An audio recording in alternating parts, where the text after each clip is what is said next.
Hello everyone, good morning সবাইকে। তোমরা সবাই কেমন আছো? আশা করছি তোমরা সবাই ভালো আছো। আর আমি সত্যি কথা বলতে একদমই ভালো নেই। বিশেষ করে আরজি করের ঘটনাটা হওয়ার পর যত দেখছি সত্যি মনটা ভীষণই খারাপ হয়ে যাচ্ছে। সত্যি ওই দিদিটার সাথে যেটা হয়েছে খুবই খারাপ হয়েছে। আজ হয়তো ওনার সাথে হয়েছে, কাল আমাদের সাথেও হতে পারে। আমি শুধু একটাই কথা ভাবছি, সামান্য একটা সিভিক ভলেন্টিয়ার্স যার কোনো শিক্ষাগত যোগ্যতাই নেই, যে একটা নেশাগ্রস্ত মানুষ, সে কীভাবে একটা পুলিশের চাকরি পেতে পারে? আর হ্যাঁ, আমি সত্যিই জানি না যে কে বা কারা এই দোষটা করেছে। তবুও আমি মাননীয় মুখ্যমন্ত্রীর কাছে একটাই কথা বলবো, যে বা যারা এই দোষটা করেছে আমরা সত্যিই তাদের শাস্তি চাই, যাতে করে কোনো মা বাবাকে যেন তার সন্তানকে না হারাতে হয়, যাতে করে মেয়েরা কোনোদিনও রাস্তায় বাড়াতে গেলে 10বার না ভেবে চিন্তে বাইরে বেরোতে হয়।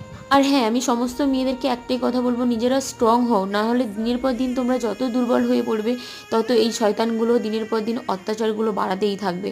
তাই আমাদের মেয়েদেরকে অনেকটা স্ট্রং হতে হবে, যাতে করে এই সমস্ত শয়তানগুলোর মুখোমুখি